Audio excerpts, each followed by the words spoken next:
Hey everybody, welcome to our next Village Church installment here on the World Wide Web. We're glad to have you, and I'm Darwin, and on behalf of Ray and everybody, I'm going to do a couple of songs for you here. Amazing grace, how sweet the sound that saved a wretch like me. I once was lost, but now I'm found. Was blind, but now I see. Hallelujah, grace like rain falls down on me. Hallelujah, all my sins washed away.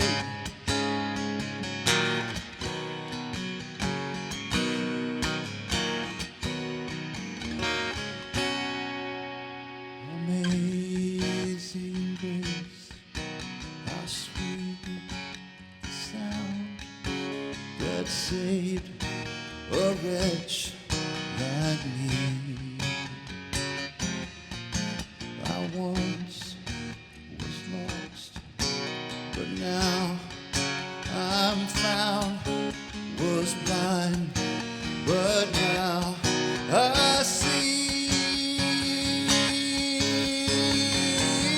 Hallelujah, grace like rain falls down on me. Hallelujah, all my sins have washed away.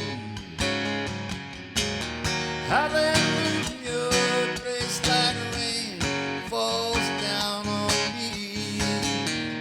Hallelujah, all my sins have washed away, washed away.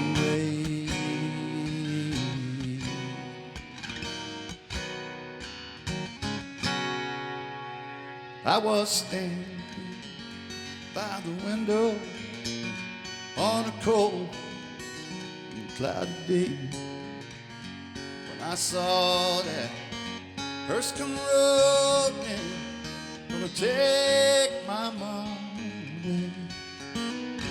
Will the circle be unbroken by and by, Lord, by and by? There's a better on the way in the sky, Lord, in the sky.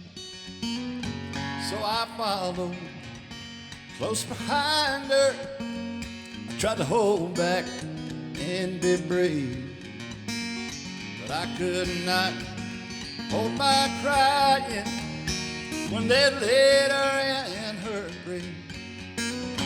Will the circle be unbroken by and by, Lord, by and by? There's a better on the way.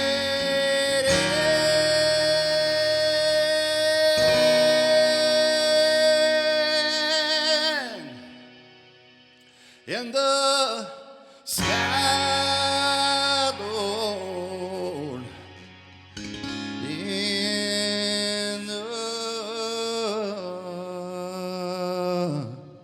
sky.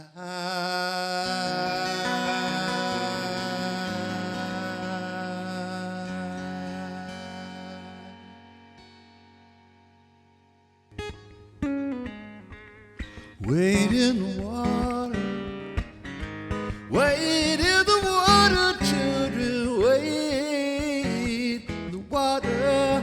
God's gonna trouble the water. See that young girl dressed in red, wade in the water. Must be the children that Moses led. God's gonna trouble the water. Wade in the water, wade in the water, children, wade in the water. God's gonna trouble the water. See that young boy dressed in white, wade in the water, children. Must be the children of the Israelites. God's gonna trouble the water, wade in the water, wade in the water, children, wade in the water.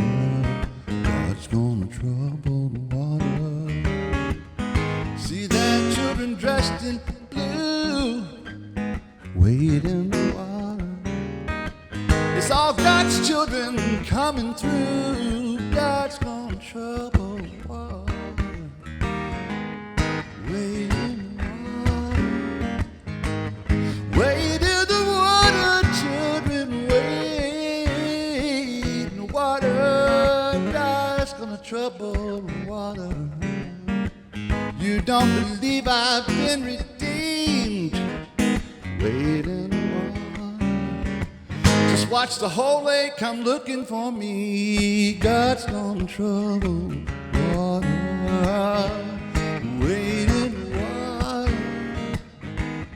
wade in the water, children, wade in the water. God's gonna trouble the water, gonna trouble the water, gonna trouble the water. God's gonna trouble the water. Man, thank you, Darwin, so much. Can I just be honest with you and say sometimes I can't believe that I get to, almost every week, get to be with musicians of the caliber of Darwin Knort. He's been with us, I guess, at the Village for 13 plus years, and he carries a big load in this place. And he's a professional musician in every way, and I love hearing him sing as much as anybody in the world. And so I hope you were blessed. That knocked me out. I loved it. You're going to like the other song that Darwin's going to sing in just a couple of minutes. Well, I hope your week is going well. I hope that things are working good for you. I hope that you're kind of finding your rhythm. And if you are able to get back into some of the activities that you have previously been missing, I hope that you're doing it in a safe way. And I'm glad that you tune in and are a part of our Village family and our Everybody Church family. I wanted to read this before I talk to you just a moment about the offering. This came from Lori Larvick's page. Lori is a dear friend of ours, and she lives in Seattle, Washington. And she posted this, but I think it is so profound. So I just wanted to read this before I say just a word about the offerings.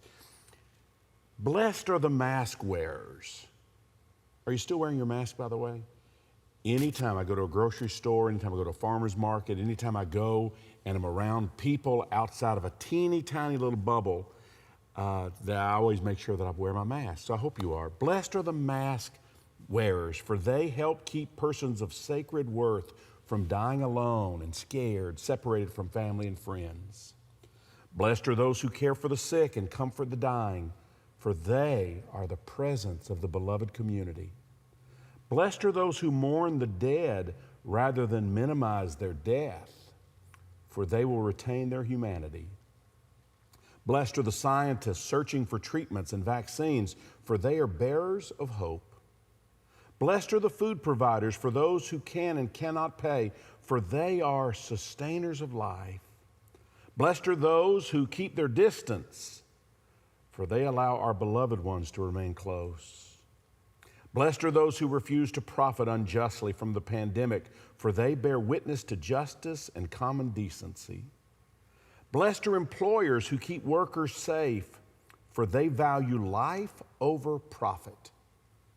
Blessed are leaders who make compassionate decisions based upon knowledge and evidence, for they forge a wise path.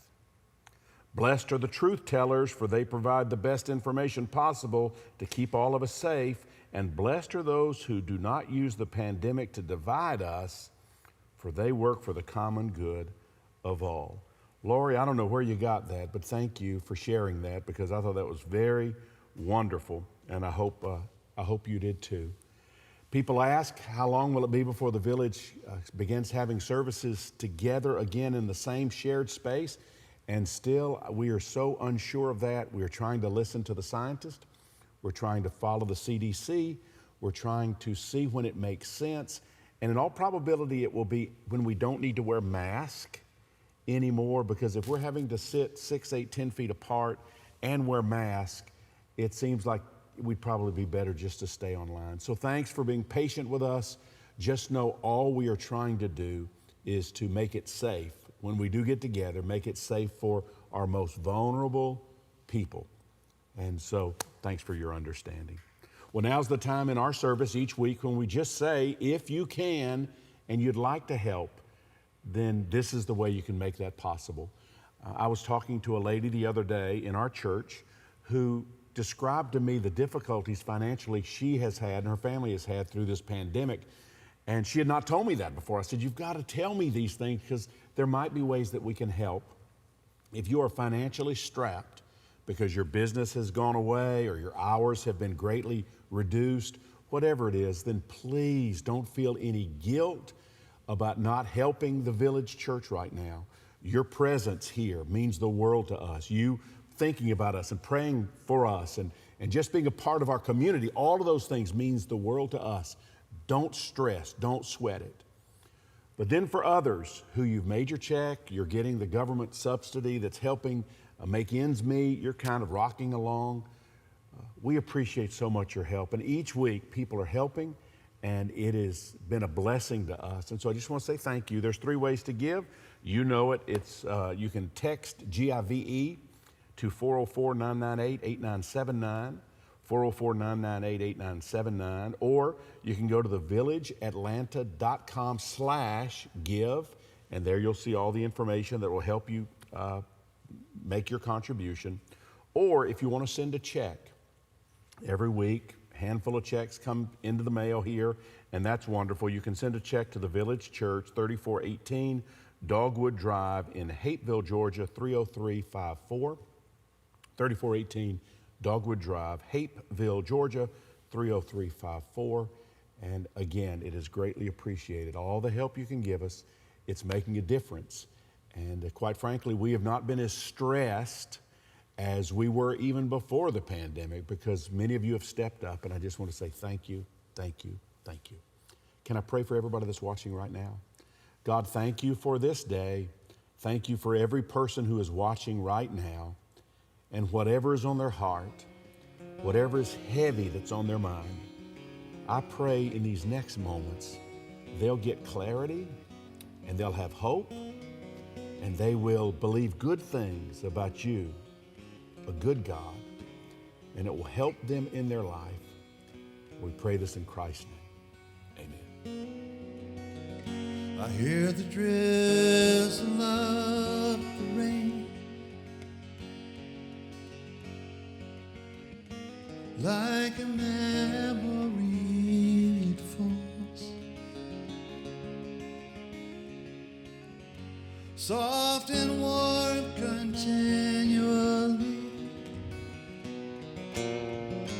tapping on my roof and walls.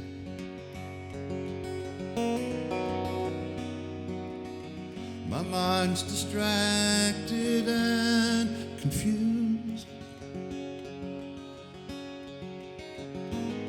My thoughts are many miles away. They lie with you when you're asleep, kiss you when you start your day.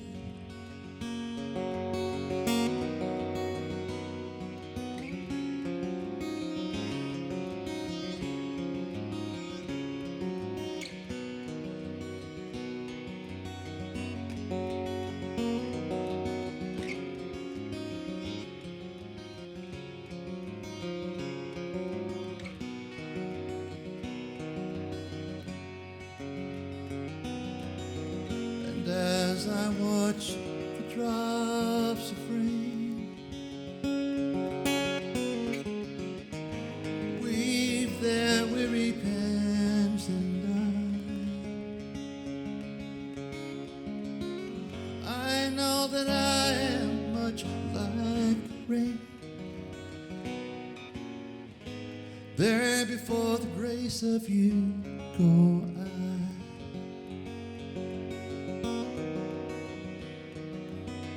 I hear the drizzle of the rain, like a memory it falls,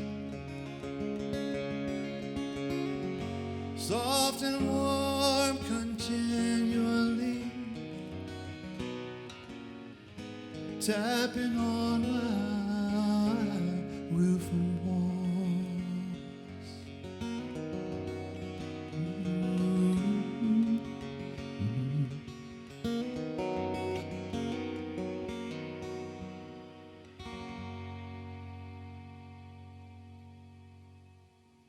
Thank you, Darwin Knort. I think I recognize that song. It sounds like a Simon and Garfunkel song.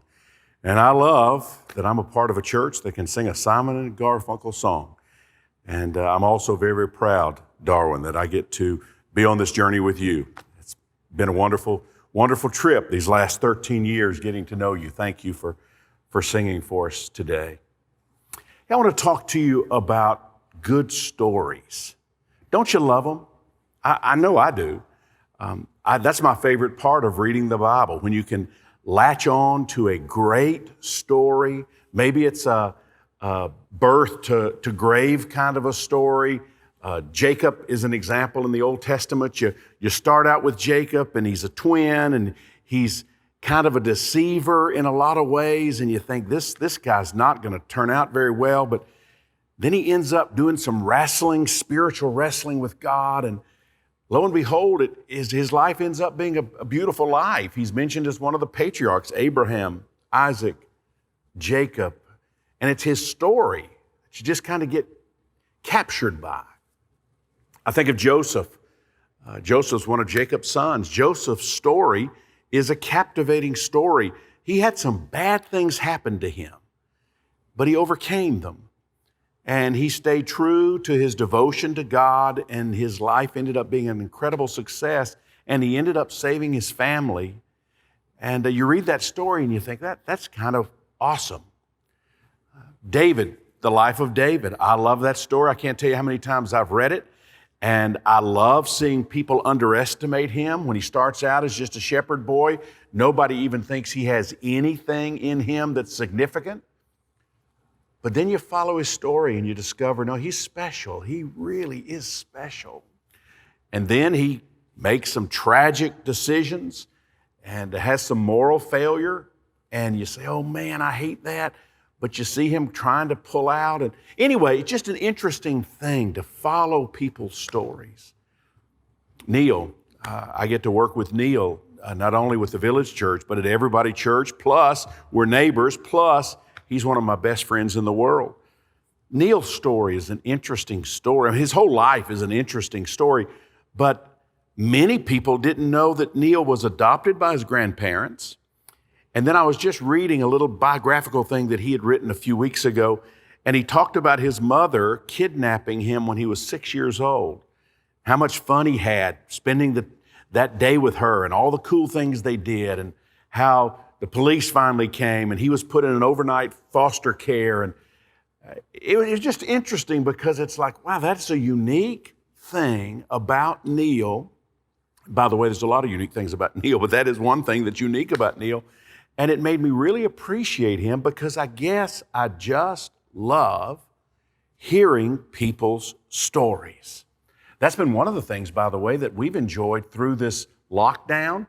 Is Jane and I are watching a little bit more Netflix and Hulu and Amazon Prime, and we love when we stumble upon good stories.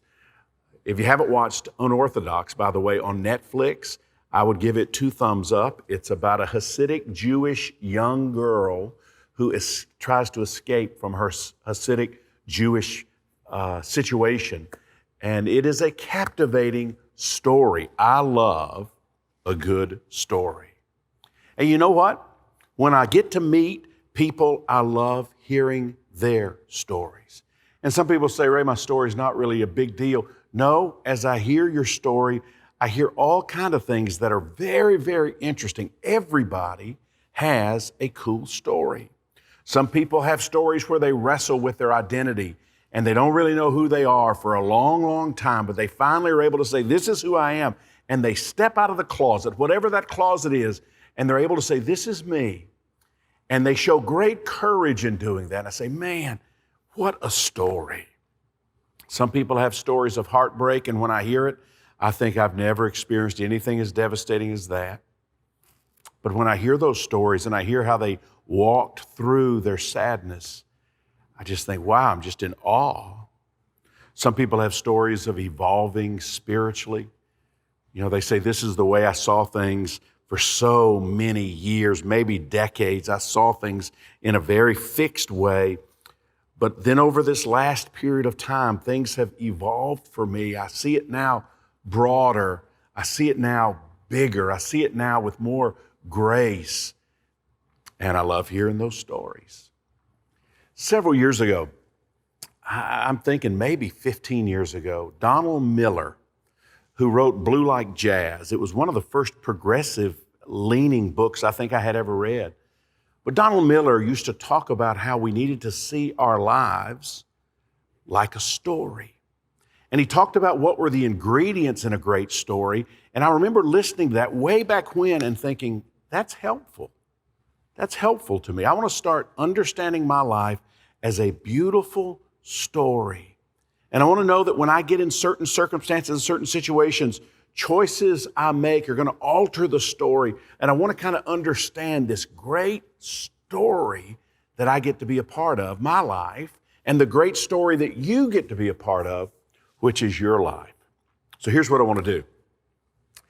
I want to spend just a few minutes talking to you about your story. Is that fair? Now, I don't know if you're listening in your car. I don't know if you're in your pajamas listening on Sunday morning. I don't know if it's late at night, and maybe you are so discouraged and you're so despondent and you've turned this on for some crazy reason. I don't know what your situation is, but I want to talk to you about your story. And I want to give you just a few things, 4 things actually, that are helpful to me that I think might be helpful to you. Fair enough? All right, let's dive in. First thing I want to say is this. Wherever you are in your life right now, your story isn't over. Believe it or not, you may be 65 years old and you've retired from your job and you're kind of kicked back and you think, yeah, my story's done. It's not. For most people hearing my voice, your story isn't over. I did something this past week that I thought was very interesting.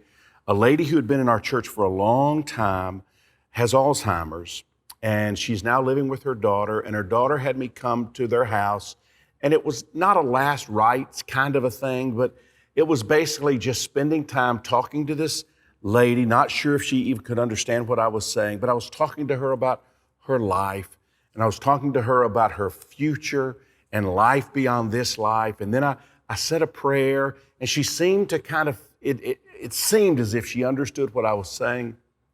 And I left, and I thought, yeah, it was a good thing. I was glad I was able to do that. And so for her, she really is at the end. I mean, she really is. It may be months, but she is at the end. She doesn't get out of her bed. It's kind of over for her. But for most of us, it's not over. I know some are wanting it to be over, and I get that. And believe it or not, there have been times where I have thought exactly that thing. I just wish this were over. I wish I could just get out of here. I get it. I get it. Most of us, it's not time yet.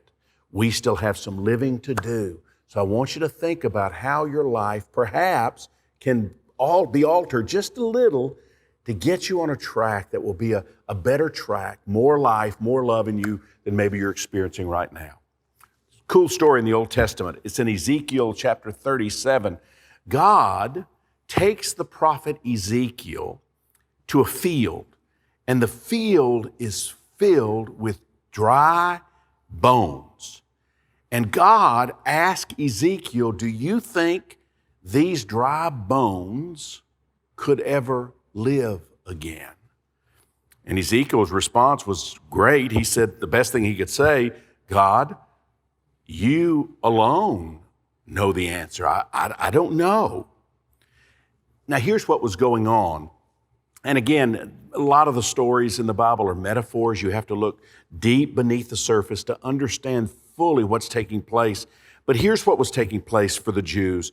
A national tragedy had happened to them. They had been conquered by the Babylonian Empire, and they had actually been taken away in captivity into Babylon. So the picture here is of a nation that is in captivity, and they think that it's over for them. It's dead for them. It's nothing but death. It is a horrible, horrible situation. The nation was virtually dead. It was lifeless. It felt scattered. It felt bleached. It felt like a conquered group of people, like that field of bones. That's what it felt like. There was no way humanly possible that the Jews would ever be able to rise up again. Never, never, never. But God says to Ezekiel, preach to the bones in the field. Preach to the bones in the field. Tell those bones, though they think they are dead and can't be revived, I will make breath enter them. Now, what is God wanting to communicate? I think He's wanting to communicate to people who feel as if they are at the end of their road and they don't see any potential for any good life, that it's not over. You may feel like you're dead men's bones, but it doesn't have to be over. The story doesn't have to be over yet. Ezekiel 37:14, God says, I'll put my spirit in you and you will live. You will live. He's wanting the Jewish people to know in captivity, I can put spirit in you and you can feel alive again. So, my word to you today is, first off, regardless of your situation, your story doesn't have to be over. It might look bad, but it doesn't have to be over. I remember way back, 1987, I went through a divorce, and I was in a church setting where if I were divorced, basically my life was over. I would never be allowed to be a pastor again. I would never be allowed to be in leadership again. A divorce was the unpardonable sin almost. And I remember for years thinking my life was over. When I had 2 little boys and I was trying to be a good dad to them, but I just thought this is it. I'm just basically living out the death sentence, and each day is drudgery, and one day I'll die, and that'll be the best thing that could ever happen to me. But I found out that God doesn't throw away people when they feel like they're broken at the end of their life. No, there's always a chance for more life, for something better, for a new day. And that's what began to happen to me. The great Methodist preacher Charles Allen said this, when you say a situation or a person is hopeless, you're slamming the door in the face of God. Don't do that. Who knows what might be just beyond the door? There are no hopeless situations. There are only people who have grown hopeless about those situations, but your story doesn't have to be over. And I have seen, as have you, some amazing turnarounds where life actually takes a little plot twist, something incredible happens, and people who thought they were at a dead end saw their life actually turn out really good. That's the first thing I want to say. Second thing I want to say is this. Your story will continue to have pain, and it will continue to have surprising plot twists. That's just life. And you need to understand that. The idea that you will somehow escape ever experiencing pain is never true. We will experience painful parts of life as long as we're breathing. That's just the way it works. Proverbs says this, do not boast about tomorrow because you don't know what a day may bring forth. And that's very, very true. You don't know. And while today maybe has just been a wonderful, peaceful day for you, you never know what tomorrow may bring. You never know when that phone call brings devastating news. You just don't know It is a part of life. We experience good and we experience bad. Some people teach if you follow Jesus, then all of life is good and you can avoid pain. And I just want to let you know that's a fantasy. That's never been true, and it won't be true for you. Jesus said you will have hardships and you will have difficulties, but you need to remember, Jesus said, I, Jesus, have overcome the world. You are going to be okay. You're going to be able to get through this. And by the way, without these plot twists and without these painful moments, your life, if it were all great, it would be kind of boring to watch, don't you think? I mean, think about this.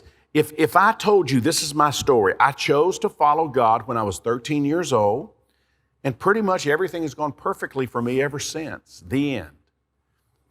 Well, how many of you would like to be my friend? Because that's not your story. And so you'd say he is either full of it, number one, or number two, if he's lived that kind of life, I can't even relate to it, and I don't even want to be around somebody like that, right? Have you ever listened to somebody tell their story and it's just a string of success after success after success? They say my home life growing up was idyllic. I finished high school first in my class, and then a lot of colleges wanted me, but I decided to go to the Ivy League. And then when I finished with the very top of my Ivy League class, I took a gap year and I traveled all over Europe and I experienced all of the wonders of what Europe is all about. Then I returned home and I met my wife. She was the most perfect woman I had ever met. We got married. We built our dream house. We have these children that pretty much look like us, and they're experiencing nothing but good in their lives too. And we imagine that when they get older and go to college, they'll just repeat the whole process. Are you like me? I kind of want to throw up a little bit when I hear that story, because I'm thinking that's nowhere near what I've known. That is nowhere near what I've known. In life, there's a lot of challenges. Real lives are filled with painful moments, surprising plot twists. That is real life. And so I want you to know, in your story, it's not over yet. And don't be surprised if there are not some plot twists just around the corner. And don't be surprised if some of those plot twists are actually difficulties that could cause you some pain. You're going to be okay. You're going to get through it. Third thing I want to say is this. In your story, you are uniquely equipped to be able to handle the painful parts. They're tough. Nobody wants them. But you're going to be able to handle the painful parts. You're watching, and that lets me know that you're able to survive. At least this long, you've survived. I would imagine you have had several painful experiences in your life, but somehow you have been able to navigate through, and you are to this point. Your story, believe it or not, gets interesting when you go through a hardship and you have to overcome it. And so that's a part of each story. Maybe you have been rejected in your life. Maybe that's your story. And you know what? It was tough. That rejection was tough. Maybe it was even rejection from the church. That had to be tough. But you've overcome that, or you're overcoming that. And that's an amazing thing. So many people I've seen along life's journey, a difficulty arises. Their parent passes away and they say, I quit. I'm quitting on life. I don't want to do life anymore. Or they get screwed in a business deal and they say, I'm out. I'm no more interested in living. Or a loved one walks out on them and they say, I'm out. It's over. Or a well thought out plan that they've worked on and worked on and worked on gets hijacked because of something as arbitrary as a pandemic. And they say, no, this misfortune has broken my will and my back, and I don't want to live anymore. But others go through the same thing, and they're able to say, maybe I'm not good at this, but I'm going to keep walking because I just believe somehow I'm going to get on the other side, and I'm going to look back, and I'm going to see that I made it through, Everything of value I've ever learned in my life has come when I have gone through a painful time. And I've learned some things about me. I've learned some things about God. I've learned things about the universe. I've learned things about people. And I look back and I say, in that painful time, I grew. I became a stronger human being. And I didn't like it. I didn't like the painful time. It was horrible. But it helped me. One of my favorite verses is Jesus saying in John 14:27, peace I leave with you. My peace I give unto you. Not as the world gives, give I unto you. So let not your hearts be troubled, neither let them be afraid. What's he saying? He's saying there is a type of peace that the world offers that's an absence of problems, but that's not real. I can give you peace that is an internal peace that even in the midst of problems allows you to say, I'm going to make it through. I don't know how, but I'm going to make it through. Well, one final thing, because honestly, your story is incredibly important.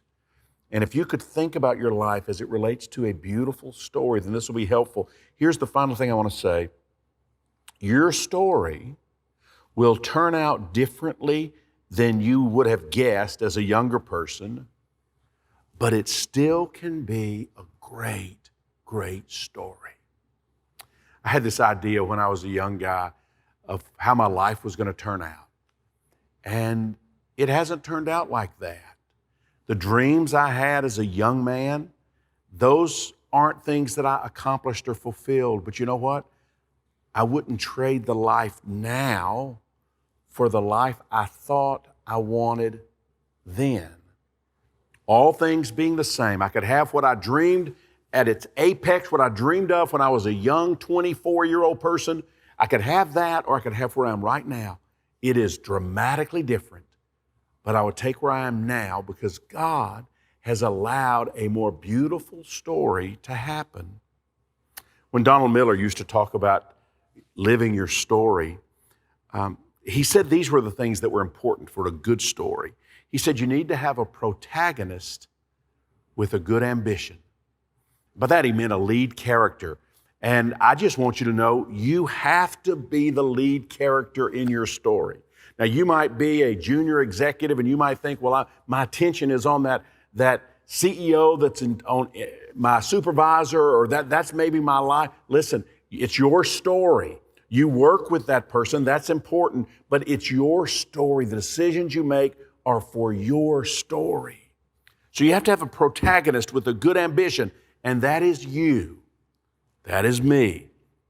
The second thing you have to have is conflict. It would be a boring story without conflict. So it's just a part of it. Realize it. Don't freak out. Conflict will always be in your life. You'll never outgrow it. You'll never get so good with things that you don't have any conflict. That's impossible.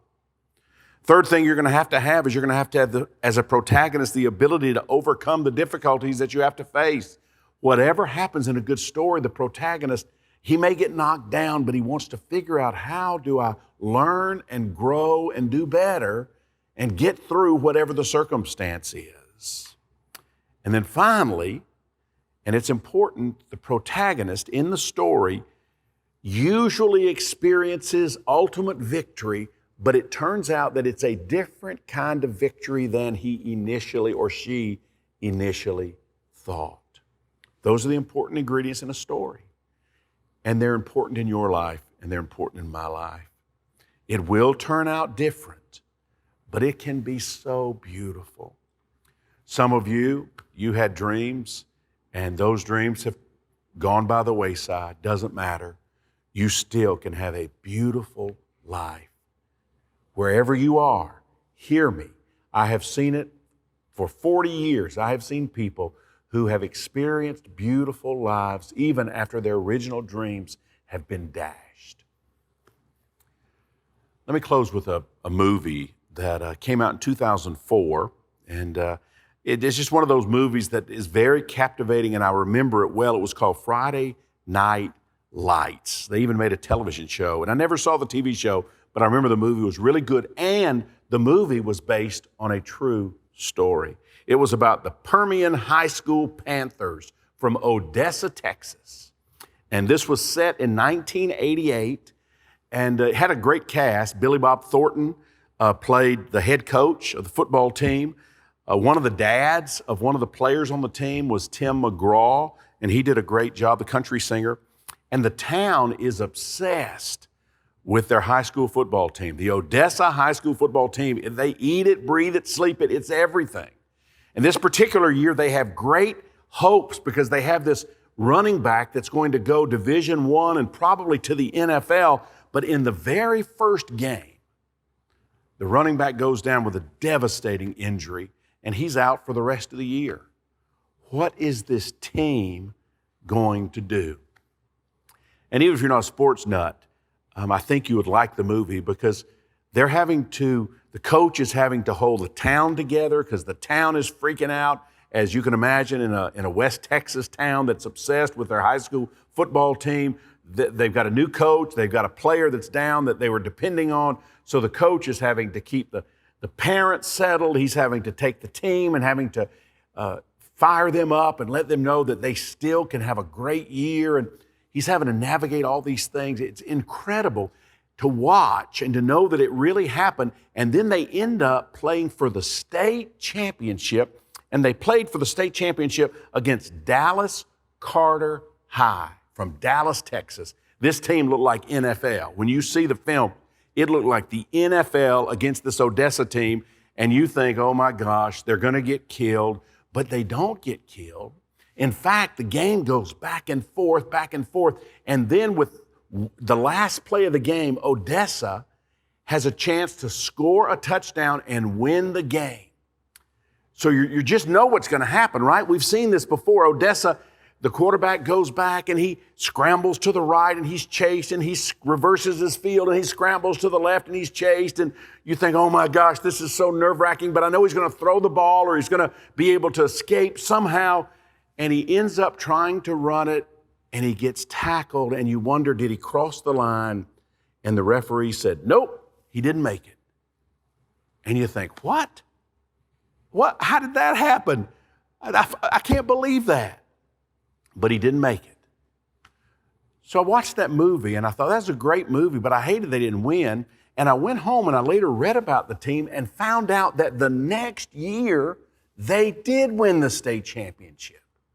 So I was watching an interview with the director, the producer, the writers, and someone asked them, why didn't you do a movie about the next year when they won the championship? Why did you do it about this year when they came up just this close but didn't make it?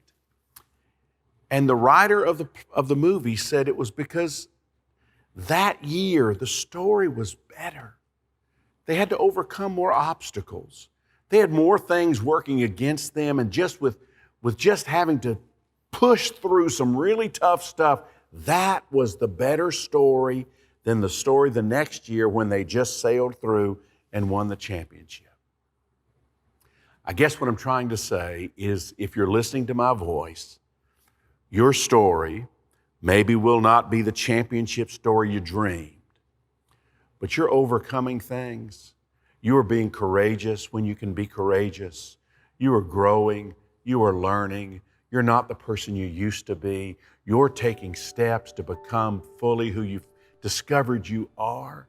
And your story, even if you're not ringing the bell that you thought you were going to ring one day, your story is still beautiful.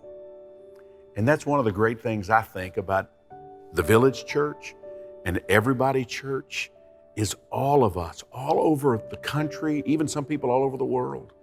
We're opening our hearts up to what does it mean to live a more beautiful, more loving, more inclusive, more aware of who we are, more considerate and kind story than we had ever lived before. And your story can be a beautiful story. I want to also encourage you. Thank you for watching the Village Church, and thank you for being a part of our online community. But I also want to encourage you to watch Everybody Church. It rolls out Sunday nights at 7 p.m. Eastern Time, and Stan Mitchell is teaching, and he's doing some of the greatest teaching I have ever heard. And Jane and I, on Sunday nights, Before we do anything, we sit down at 7 o'clock and we watch that service because it's 30 minutes of deep, wonderful, inspiring, mind-stretching, soul-building teaching. And that's Stan Mitchell, and that's on Everybody Church. So I hope you'll do that. Again, thank you for being a part of what we are doing here at the Village Church. We love you. We can't wait to be with you again next week, and we are praying for you. Let us know if you need anything and you think we could help. You let us know, okay? Ray@raywaters.com. Blessings to you.